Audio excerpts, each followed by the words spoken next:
Ladies and gentlemen, my name is XPC Reaper, and today we're taking a look at another rather special little game close to my heart. This is a title called S.T.A.L.K.E.R Call of Pripyat. It is the third in the S.T.A.L.K.E.R series, however, it is only actually the first sequel to the series, because it went S.T.A.L.K.E.R Shadow of Chernobyl, and then the prequel came out, which was S.T.A.L.K.E.R Clear Sky, and now we're on S.T.A.L.K.E.R Call of Pripyat. Now, if we go into the options menu, video options wise, you've got render type, static lighting, objects, dynamic lighting, full dynamic lighting, then you've got DirectX 9, DirectX 10 and DirectX 11 set enhanced full dynamic lighting. Quality settings I've got set to maximum. It auto set me to maximum, which is actually very nice. You can change things like your vision distance, your object detail, anti-aliasing, sun shadow, lighting distance, shadow quality, NPC flashlights, detail bump, steep parallax, sun quality, sun rays, SSIO. You've got a variety of different ones there. SSIO quality. That's the only thing I'm going to actually change. So I'm going to apply. Now, yes, we're going to keep those changes. If we go into sound, you've got SFX and your music. That's all. I'm going to actually drop those down a little bit. Difficulty, you've got Rookie, Stalker, Veteran, and Master. I'm going to keep it on Stalker difficulty. Controls, I'm just going to see X to sprint. Yeah, I think, yeah, I'm used to that. That was the old one. Lean left and right. 1, 2, 3, 4, 5, 6. Change ammo type, weapon and next slot. Actually, no. Ah, damn it. I can't bind that to. Ooh!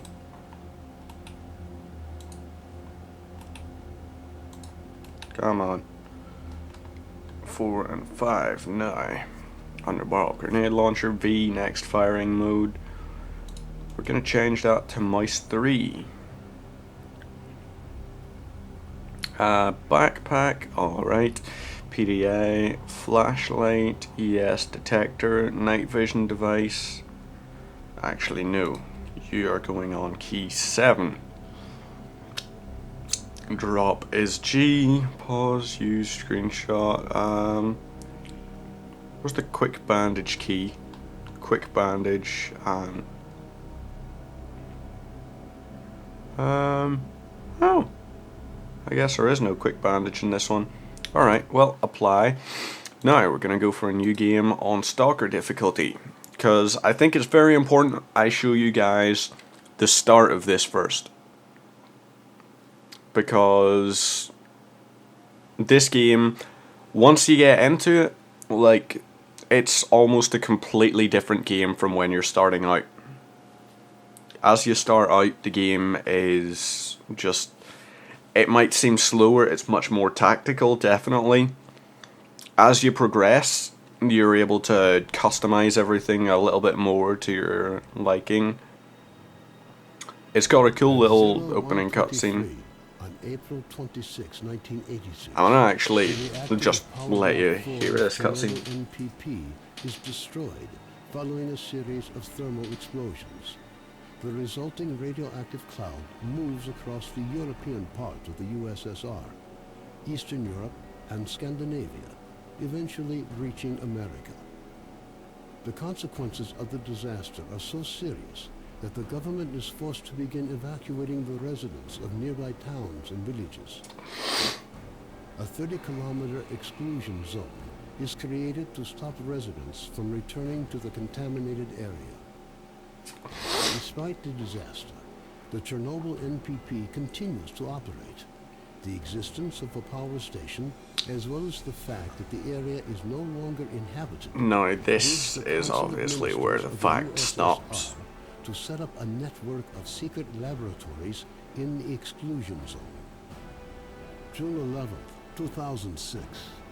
The exclusion zone lights up with a flash of blinding light as clouds can be seen evaporating in the sky. After a moment of complete silence, a peal of thunder shakes the ground.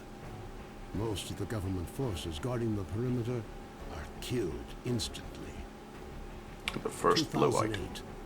Scientists are still unable to explain what happened. Rare expeditions into the zone usually end in tragedy, with survivors telling stories of mutated animals with incredible abilities roaming the area. According to various estimates, by 2010, the zone is home to between 1 and 300 unknown individuals. They call themselves stalkers and make their living by collecting anomalous formations known as artifacts, which they sell for considerable sums of money. 2011. Despite military cordons, the stalker phenomenon is growing in numbers. However, stalkers travel primarily around the zone's edges, with the center remaining terra incognita. The few attempts to penetrate deeper into the zone have all ended in failure.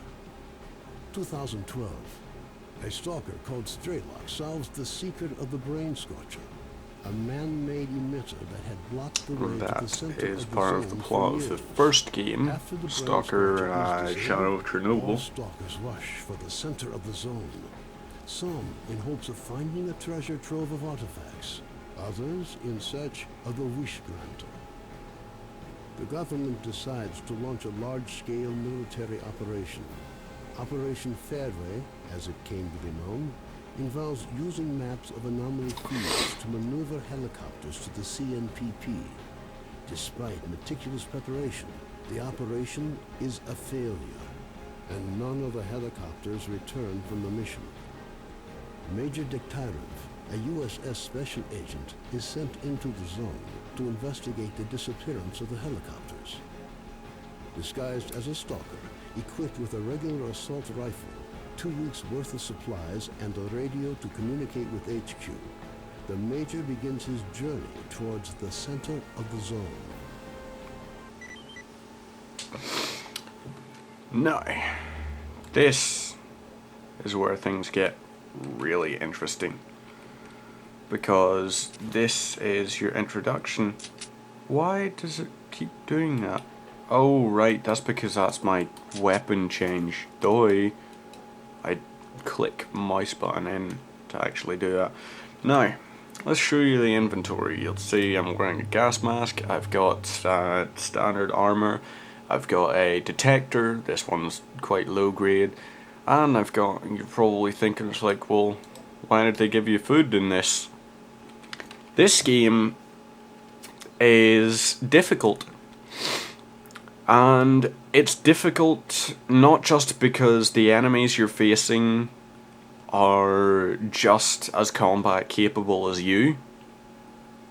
It's also difficult because you have to fight off the environment, you have to watch out for animals, you have to make sure to avoid anomalies, radiation patches, you have to avoid irradiated water, and you have to feed. Your character can actually die of hunger in this game if you don't take care of your food more clearly. The higher the difficulty increases, like if you put this to master difficulty, your character is going to eat several times per day as you would in real life. Not only that, the increase in damage from enemies, the fact that anomalies are far less forgiving, and the game in general is just significantly far less forgiving, is absolutely fantastic. This game has a difficulty spike. It's not a difficulty curve, it's a spike, because when you come into this game, you're under-equipped for the zone. If you've played one of the previous Stalker games, you're going to know right away you are under-equipped. You are not going to have a good time of it, because you're not prepared for the zone. Yes, it gives you an assault rifle right off the bat, which you used to only get in the previous games, like maybe about an hour in you would get something like this. Now, I could go into the Skadovsk and I could trade with the people inside. I could maybe upgrade my weapons. I have to holster my weapon as well. The thing is, if you walk up to someone who is neutral with you and you're pointing a gun at them, they're not going to be friendly with you. Why not? Because they have no bloody reason to be. You're pointing a gun at them. Instead, sometimes you'll find it's much more fruitful to holster your weapon if you're approaching someone neutral, because that'll actually help you so much. This guy is a repair and modifications man. You'll see needs tools for basic work. Technician needs vodka. The technician doesn't actually need vodka right away, because every time you're doing a modification for him, you want to bring him a bottle of vodka, but that's because this particular one is an alcoholic as a result of some kind of traumatic experience which has just really messed him up. Now, here's where the game is really interesting. I could put a rapid automatic release on, and that'll give me plus 10% fire rate. But then, the next one, I have to choose. Do I want 15% more reliability, which is going to mean that my weapon's condition deteriorates more slowly, and as a result doesn't jam as much? Or do I want 20% reduced recoil? Either way, I'm going to actually end up going towards the 30% bonus. But I could get 10% less recoil, 15% less, or 15% more reliability, and then I could choose, do I want 25% handling, which is your initial accuracy, or do I want 30% less recoil? Do I want 15% more fire rate or 15% more reliability? And the best thing is, the game really gets you thinking in this here, because you have to decide ahead of circumstances what you're going to decide your weapon is actually going to be. Hello. Now this guy is nice, he's just said hello to us. This guy is a guide, so he could take me to Yanov Station, but I don't want to go to Yanov Station just yet. I want to actually show you a little bit about the surrounding area. Now you can see there's an animal running ahead. Since my crosshair went red when I hovered over it, I know that thing is more than likely going to attempt to separate some of my vital organs from my body. And he's just ran into the grass. Now when I look through the grass, it's not going to tell me, it's not going to give me that little indicator that I'm hovering over an enemy target, because the grass actually in this game blocks your line of sight properly. There's no way to see through the grass, so you really need to, if you're going into combat against something, you're going to need to consider so many factors. You need to consider your environment. For example, those guys over there are friendly, right? But I saw one red thing there, which makes me a little less comfortable about it. So I'm going to use my binoculars. I'm going to see what is the hostile thing that I saw. Oh crap. Oh Jesus. Yeah, throw me right into the thick of it right off the bat. This thing is called a bloodsucker. And it's essentially a Jamaican bearded demon from hell which is out to kill you and nothing else. This guy right here had a double barrel shotgun. Did that protect him? No. The thing knew he had a shotgun and it killed him. Why did it go for a shotgun guy first? Because if you're a close quarters combatant, what are you going to do first? You're going to kill the most effective close quarters guy, aren't you? Now, fortunately, two of these guys had shotguns. One of them has an L85 style rifle. A lot of the weapons in this are they're just simply renamed versions of existing weapons. Now, I am going to take this pistol because this pistol actually has higher damage. It's got a smaller clip size, but it's got a higher damage. But as you can see, the condition is less well off than mine. Now, I've got 30 rounds in my magazine, and I could go to that ship and see who's in there, but I don't know if I actually want to do that. So what I'm going to do is I think I'm going to start making my way towards Izunrudnyoye. Izunrudnyoye. I don't speak Russian, so I apologize. Well, actually, I think it's Ukrainian dialect. But, I apologize for the complete butchering of any name which I will try to pronounce in this. Now you can see down in the bottom right hand corner there's that little arrow bar. That is my stamina.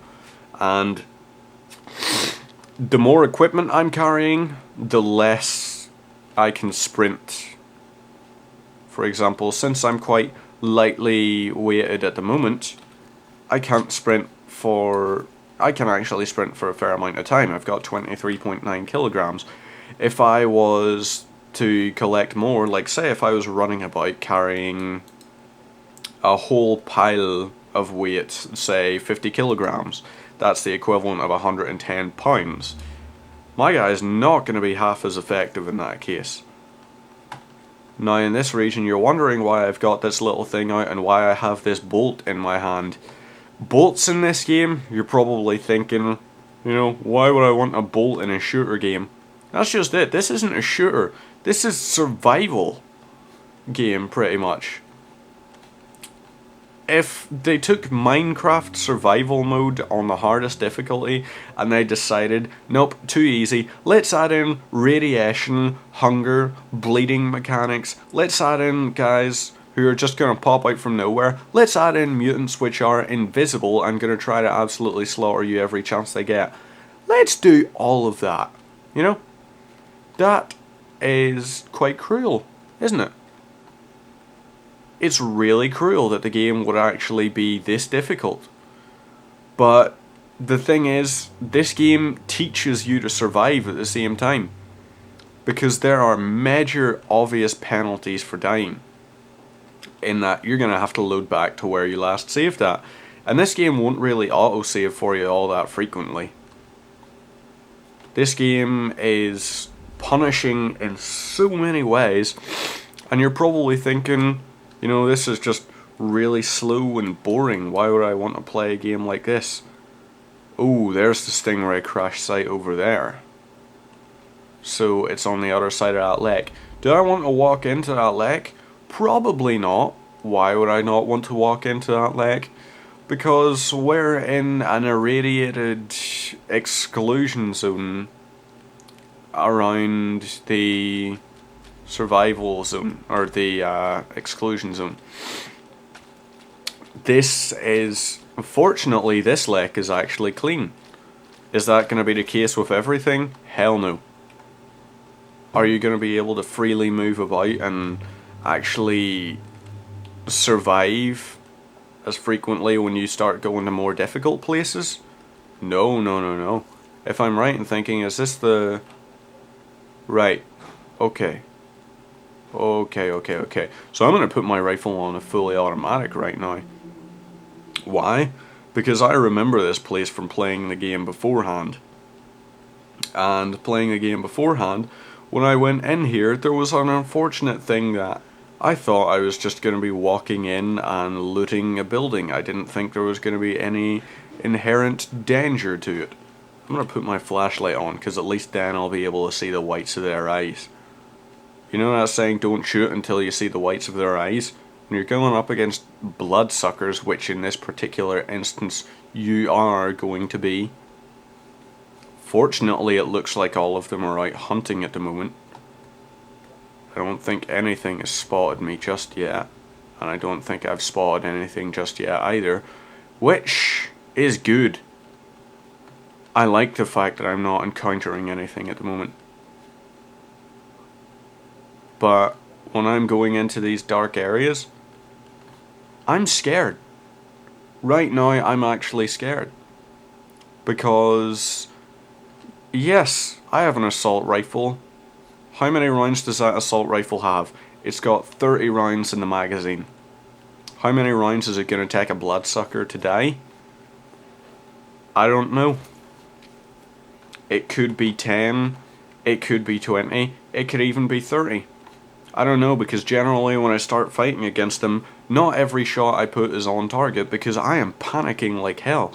Now, since it's daytime, there's a possibility that they're out hunting, or there's a possibility that they're hibernating in the lower floors. I don't want to come back here when the sun's going down. Why would I not want to come back here when the sun's going down? Because that actually means that they will be coming out to hunt. Since they're invisible, they can turn invisible. What would you think would be a reasonable time for them to come out and start hunting? You would think nighttime, yeah? Because the whites of their eyes are going to be significantly less visible, and people aren't going to be able to see each other from as far a distance. So, it's dangerous to be outside at night because of the bloodsuckers. But at the same time, if you come out during the day, people are going to be more confident. People are going to come out a lot more. Is that a good thing? Do I want people to come out? Not really. Because yes, in this area we've got a variety of guys who are perfectly fine just walking along their way and saying hi to me, and hell, if I want, I can maybe get 50 rubles for a bottle of vodka off of the fellows. I can sit down by their campfire as they're just sitting, I can listen to them play guitar. And yes, in this, some of the guys, as they're sitting by campfires, will start playing guitars, which is really cool if you ask me, because it's got this really nice feel to it. Shit. I'm going into an irradiated zone. So, at the moment, I've got green radiation poisoning.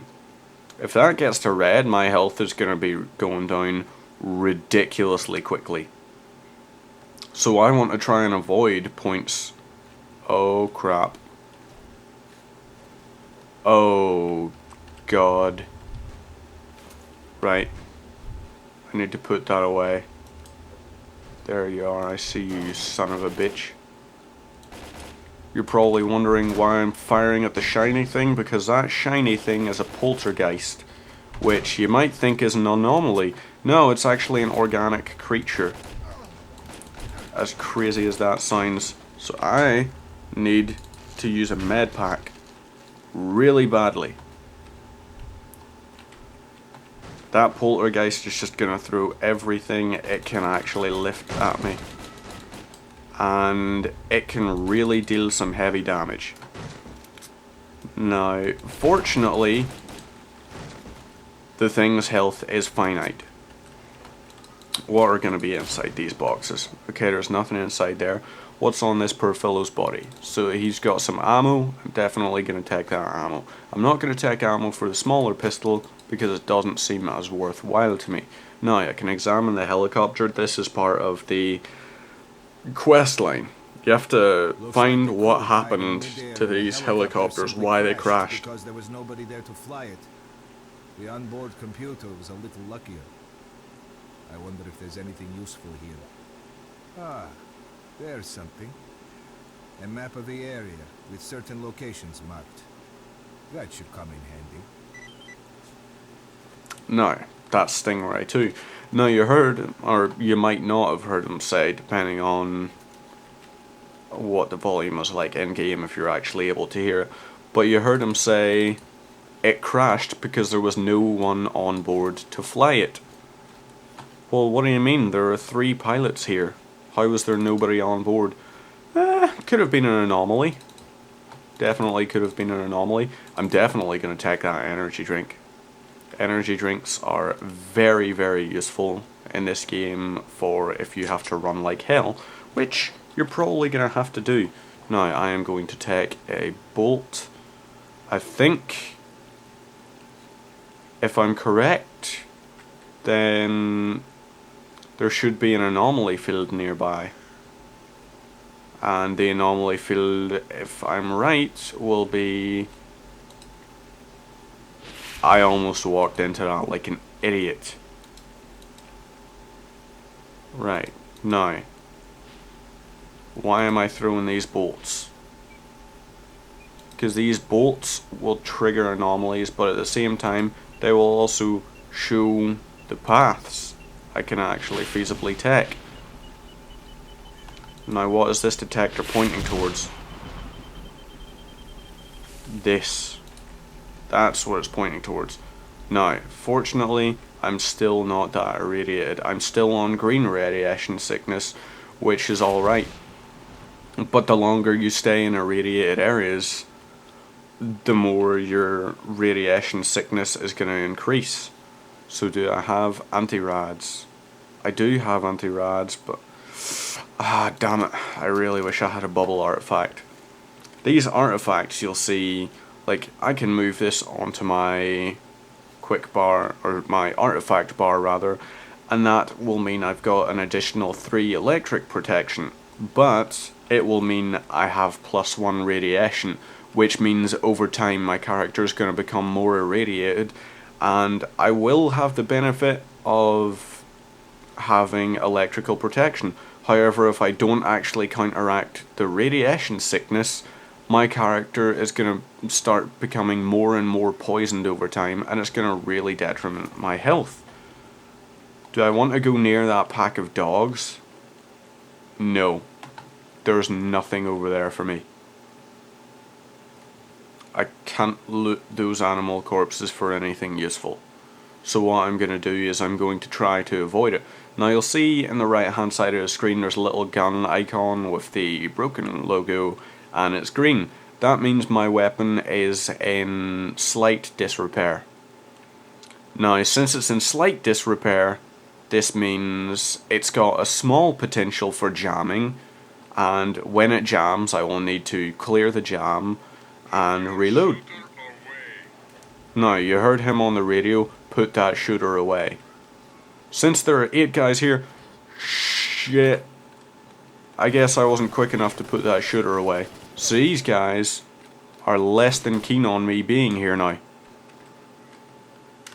I'm going to crouch and go into low crouch so I actually have a chance of hitting this guy in the head, because he's wearing an exoskeleton body armor. The exoskeleton is tough. That thing will stop bullets dead pretty much. And we can acquire that later on in the game. We can't loot the armor off a guy's body, but we can loot his weapon, and if he's got that exoskeleton, look, he's got a suppressed M4 style weapon. That's an AR-15 style I just found. Damn it. This is not good timing. There's an emission coming, and I have to find cover. Substation workshops, damn it. Is there going to be any cover in this place?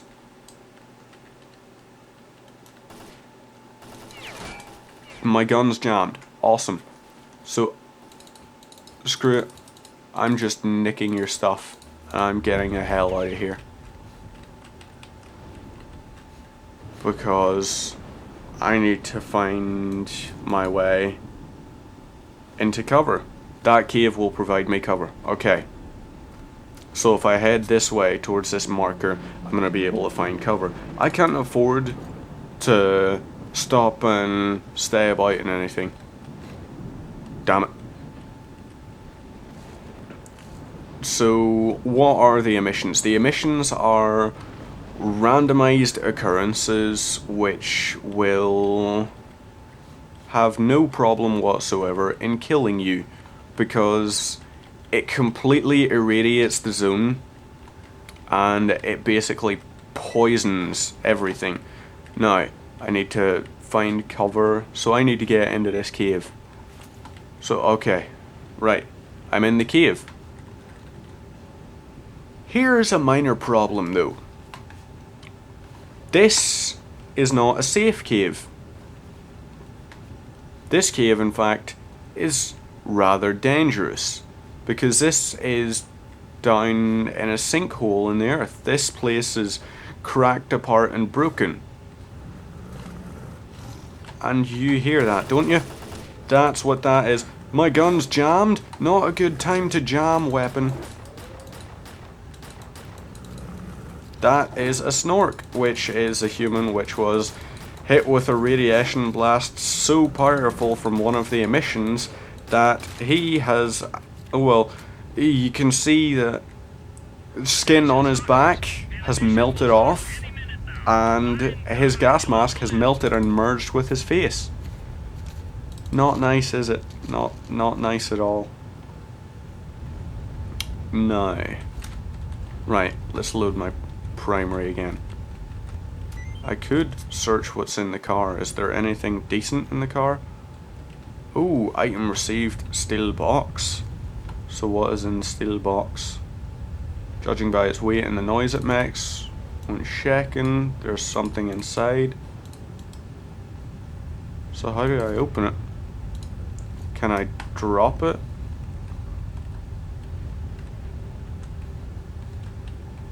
Did I drop it? No, I don't think I did. No, getting a little bit of a frame drop because of all that. No.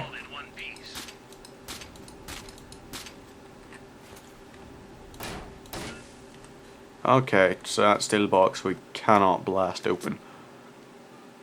But hey, on the plus side, we survived the mission.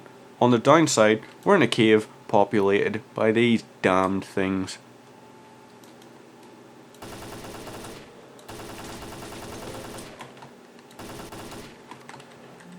Come on, you bastard. Yes. So that's him dead. We could try and sneak past them. I mean, we could switch our flashlight off, and that would mean that we were less visible. We would still produce noise unless we crouched down. Damn it. Yeah, so these things can see quite well in the dark. I need to reload because my weapon jammed. So I am definitely going to be repairing this thing once I actually get back to Skadovsk. Stop trying to kill me, it's impolite. Didn't anyone ever teach you manners? Okay, so I'm going to need to use another bandage because I'm bleeding lightly, granted, but, you know, light bleeding is still bleeding. It's still going to drain my health. I am reloading this. Is that light? I see the light. Oh my god, I've seen the light. Hallelujah. And my armor is now on the way to break. Oh, couldn't you just stay in your cave, you filthy little monster? Now we're bleeding again. I really hope to come across some dead people soon, because at least in that case I'll be able to possibly get some nice stuff off them. Do I want to walk through there? No. Right. Walk. Okay. So I'm guessing... Crap. Anomaly blocking that tunnel. None blocking that, however. I could jump in there, but you know what? I don't want to risk it at this stage. Oh, crap. I was stupid enough to walk straight into an anomaly there. And that was incredibly stupid of me. No. Oh, crap. Wrong thing. Ow. Some anomalies you'll be able to see really easily. Some will be significantly less visible to you. Alright. So there isn't... Oh! So that's 2 artifacts out of this place. No, my guy is actually... He's suffering a fair bit from radiation sickness, so... If I had a bottle of vodka, I could drink that, and that might help, but instead I really need to start making my way back to Skadovsk and actually buy some anti-rads, because risking it walking into that area was ballsy. Oh, I am so putting you onto my hotbar. a radiation -3. So that means this has a passive radiation removal.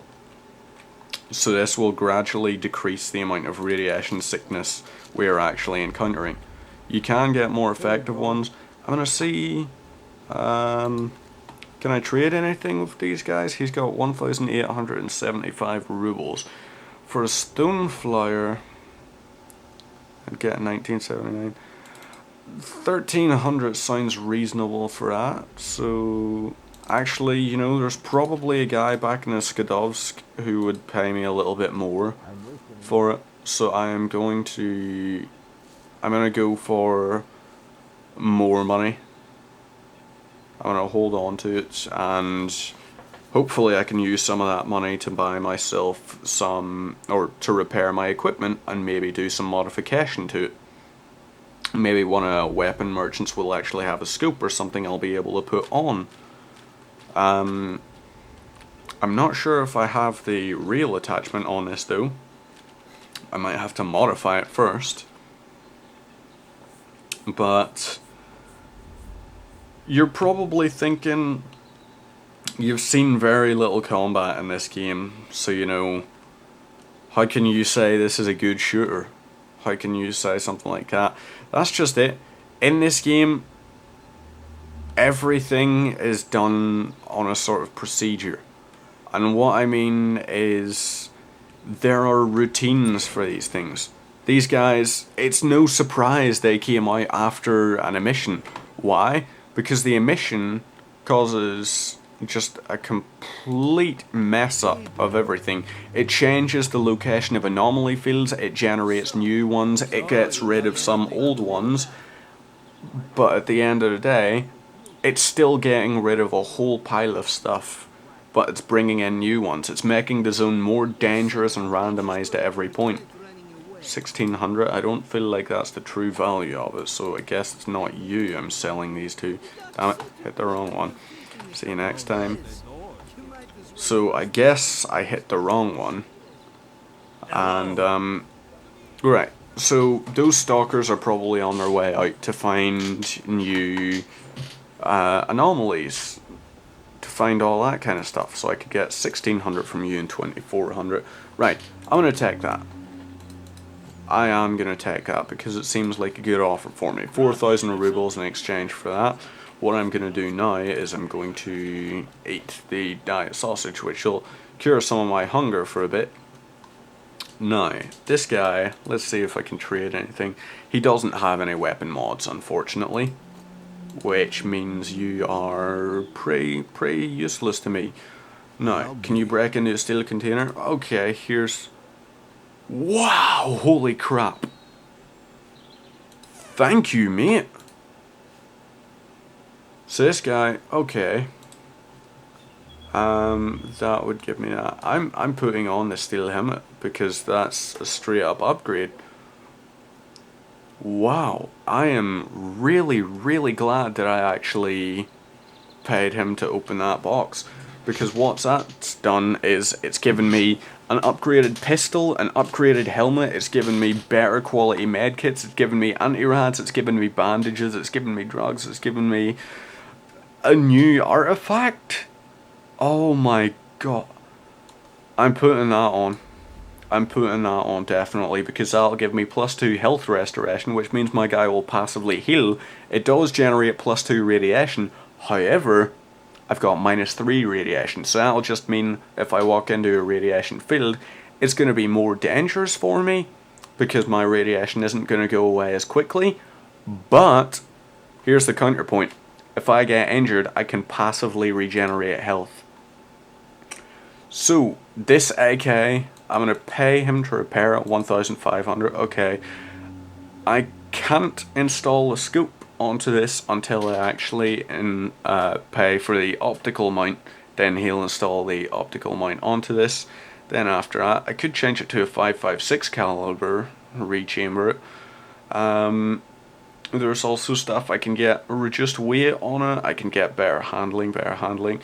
I could choose flatness as your its damage flatness in this basically, and also it has a minor thing of it reduces bullet drop slightly, but it basically just, it means that it's increased muzzle velocity, which means the bullet's going to come out faster, it's going to fly faster, which means it's going to actually have a further time before it starts dropping and everything. And since a bullet's going faster into someone's face, it's going to hurt them more as well. Now, I could, if I wanted, modify this. I could put on an optical scope mount.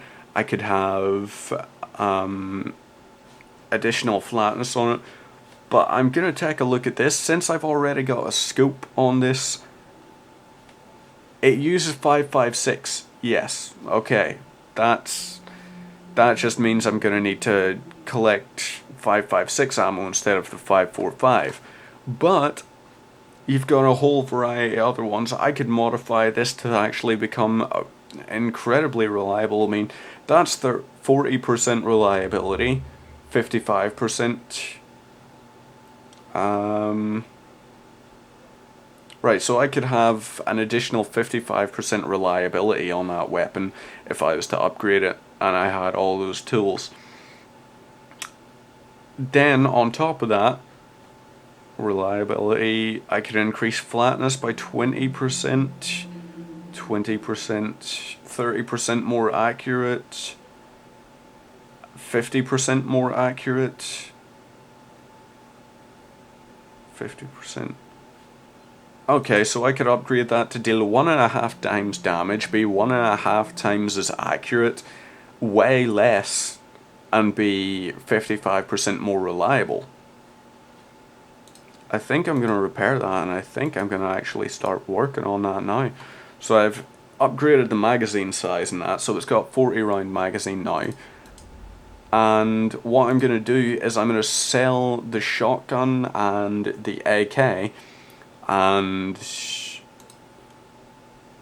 yeah, I'm going to sell this pistol and its ammo. I'm going to sell the AK ammo and that helmet, and what that's going to do is that's going to give me plenty of money, so I can use that money to buy a little bit of 5.56 ammo instead. So, let's trade. You don't want to take that? Why do you not want that shotgun? Alright, fair enough. So I'll tell you what, you can have that AK. I guess he doesn't want weapons which are in bad condition. I guess he only accepts them if they're over a certain condition. I'll sell you all the ammo. I will not sell you the suppressor. You're not getting that suppressor. I will sell you my old detector, and I will sell you those rounds, as well as 6 of my grenades. And in return, what I want is those rounds. So right, we're going to sell that, and we're going to buy that. So we're down to 365 rubles. Is that a lot? Not really. But we should be able to make do with this equipment quite effectively now. So I am going to move this in here. I am going to attach the scope and the suppressor to it. Now I've got 232 rounds for it, which is going to mean I'm going to be able to put some amount of shells down range, definitely. But I just feel it wouldn't be right to finish up this video without actually showing you some kind of a gunfight. You saw a little bit of one. I could store stuff in my personal box, which I think I'm going to do, because that means I'm carrying less weight about. Put you in there, store away these, and that steel helmet. So I'm only carrying 20 kilos now, which means he's really not that over encumbered. Now, I am going to sleep until 6 AM. An emission has recently occurred in the zone. Okay. And my guy is really, really hungry. So I ate 2 tourist breakfasts. So my guy, he'll be able to fend off hunger for a decent portion in a day now. But let's find us some bandits or something. Oh, those fellas were not really all that lucky, were they? So I'm going to take his medkits. I'm not taking his weapons, but I'm taking his ammo, his bandages, his food, his med kits, and his grenades. Because those are equipment, like those are really handy equipment pieces. So, those 3 bandits, it looked like they got caught in a firefight or something, or maybe they just got caught in the emission during a firefight while the other guys retreated into S.T.A.L.K.E.R and they had nowhere to go to. But either way, they were bandits, they were not nice people. Doesn't really matter to me, does it? Bandits you can ally yourself with, and you can become a bandit, definitely. You can choose who you want to kill in this. Just because someone has a green marker when you hover over them, doesn't mean you can't put a round in his face for his equipment. This game lets you make the choices. You can be morally reprehensible. You can be a complete moral arbiter of society. It's your choice, but the fact of the matter is, the game lets you choose. You're able to actually choose what kind of person you want to be. Now, is there someone in here? There is, but they've locked up shit for the day. No pun intended. Didn't actually realise that until I said it, then it's just like, ha, Mark, you're actually quite clever. Except you didn't realise it. Also, it's not clever, it's just a terrible, terrible play on words, which is actually just a fact. Now, does the zone seem quite empty to you? It does. That's kind of scary to me. Now, since I'm using a suppressor, that boar wasn't as on par. Like, if I was using a light gun, he would have heard me right away, and he would have been able to immediately detect what. But since I was using a suppressor and was a decent distance from it, he wasn't actually able to effectively hear me that well. Now, there are 3 guys up here. What faction are they? You're all bandits, aren't you? Alright. I don't like bandits. I feel bandits are very bad people. And as a result, these guys should not be encouraged nor allowed to survive. S.T.A.L.K.E.R is under attack. We've been forced to batten down the hatches until things quiet down. No. This guy is dead, outright. So I can take his stuff. These 2 guys, if I want, I can leave them as bait. But I don't want to do that because that would be cruel. So instead, I'm just gonna end their misery with a quick knife blow to the face. Which is not really a dignified way for them to go, but it is a way for them to go. Now, I accidentally collected his weapon.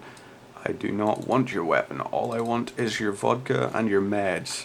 You're a bandit, maybe you shouldn't have been a bandit, you know? But, since I killed 3 bandits, what does that mean for me in terms of factions?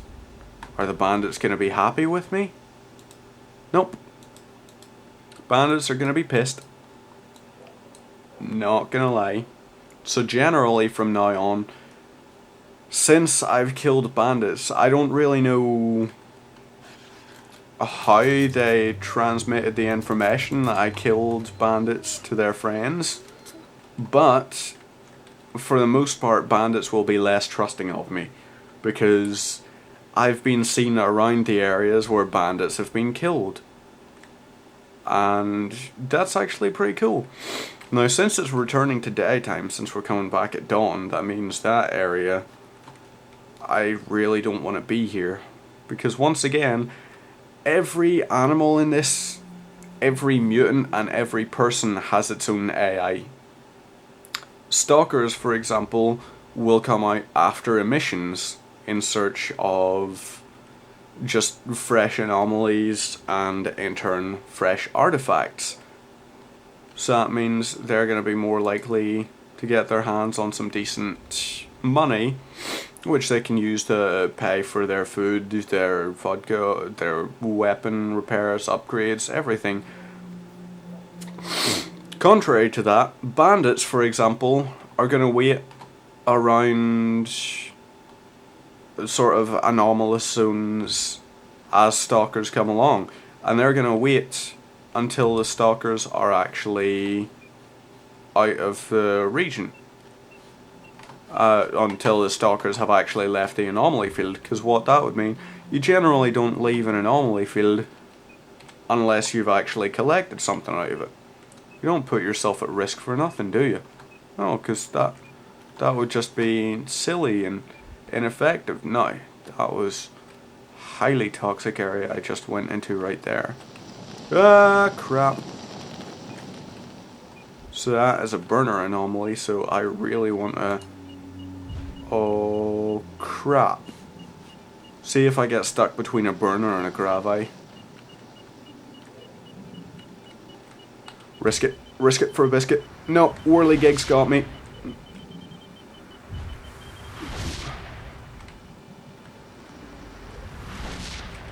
Right, so I managed to fortunately get out of the way of the whirligig. The whirligig basically creates a vortex that will suck you in and just create it basically just creates a vortex which is going to spin you round and round until the centripetal force completely demolishes your internal organs and destroys you. And the lore for everything in this game as well just feels really well thought out. Damn it. That's another one. So is that another anti-radiation one? Yes. It seems whirligigs and gravites generate significant amounts of anti-rad ones. Whereas if I was to go into an electrical field anomaly, I would be more likely to acquire things which were going to increase my electrical protection, possibly at the risk of further irradiation. In a burner field, for example, these ones are traveling burners. Like, they are not static, but sometimes you'll get ones which are static burner fields, which can be very dangerous because what it will do is it will wait until something comes into contact with it, into proximity, and then it will trigger an effective, almost like a trip mine sort of. It triggers pretty much a trip mine which will set fire to it. It's an incendiary minefield pretty much. Electrical ones are more easy to spot because obviously you've got the sparks flying everywhere. Gravite, you've got minor distortions, and if you throw a bolt into it, you're gonna see distortions in the bolt's patterning, and it's gonna start sort of checking to the side. You're gonna see these impact points where it sort of bounces off and generates this ripple in the air, which shouldn't be visible in natural air, which is going to indicate that it's going to be some kind of a force anomaly. Whereas burners, of course, you're going to be able to see them if you walk into them, but beforehand you'll be able to see the air is hazy, the same way that a mirage would appear. And the mirage it's essentially just a heat distortion. It's distorting the air because of the amount of heat that is actually present. It's affecting the moisture in the air, and it's causing these small little hazy points. Now I, unfortunately, have just walked up to this. Why are these guys firing at me?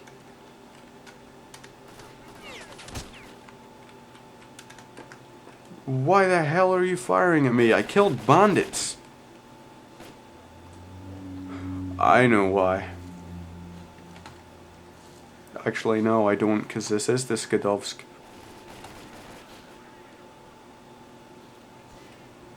So I think I've screwed myself up majorly. Door locked, the camp is on alert.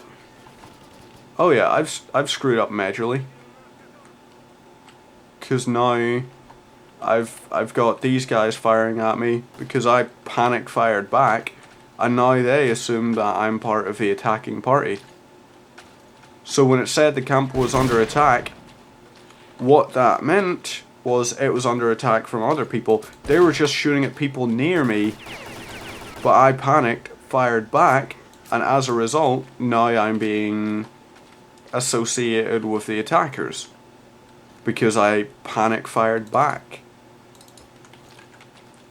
And is that unfair that they want to try and kill me for firing back at them?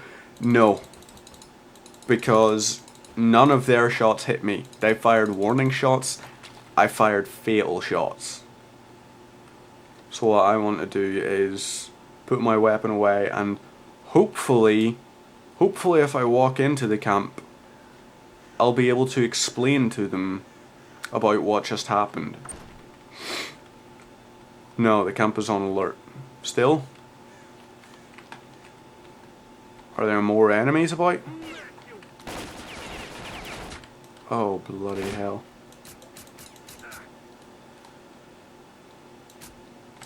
I'm sorry, mate. I thought yous were firing at me.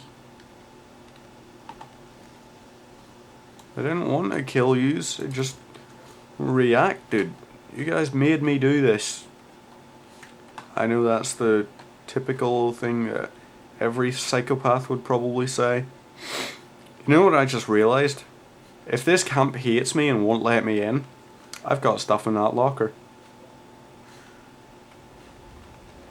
It's a good job I didn't put anything valuable in there. Well, it's official. This character is not going to be a moral arbiter of society. I'm a dick. Ladies and gentlemen, my name has been XPC Reaper. This has been a look at S.T.A.L.K.E.R Call of Pripyat. Should you pick this game up? Yes. Do you enjoy survival horror shooters which actually implement proper survival horror? I'm not talking about Resident Evil, where for every zombie you kill, you put one bullet into him and his body automatically metabolizes it into 10 bullets so that you can actually pick those back up. No. You're gonna have to use your bullets to take on mutants. Are mutants gonna drop you bullets? No. Every person you kill that's using a weapon, they're gonna have ammo for that gun, but they're not gonna be carrying ammo for your gun necessarily, unless you're using the same one as them. So seriously, this game, in terms of survival horror shooters, this is the standard. Don't go anywhere else for survival horror shooters unless you really, really don't want to play the gold standard. This is available on Steam. If I could recommend any games out of the series, I would recommend all three. You can pick them up from third-party retail sites as well. You can pick them up in shops, I believe. I believe I've seen S.T.A.L.K.E.R Sky. Yes, I do, because I've got the case for it up on the shelf. S.T.A.L.K.E.R Sky I purchased in game, so game stores will also stock these titles as well for PC. Might be in the discount section, but if it's in the discount section, you know what that means, don't you? That just means you're saving on a top quality shooter. Thank you very much for tuning in. This has been a library card look, and I will see you next time.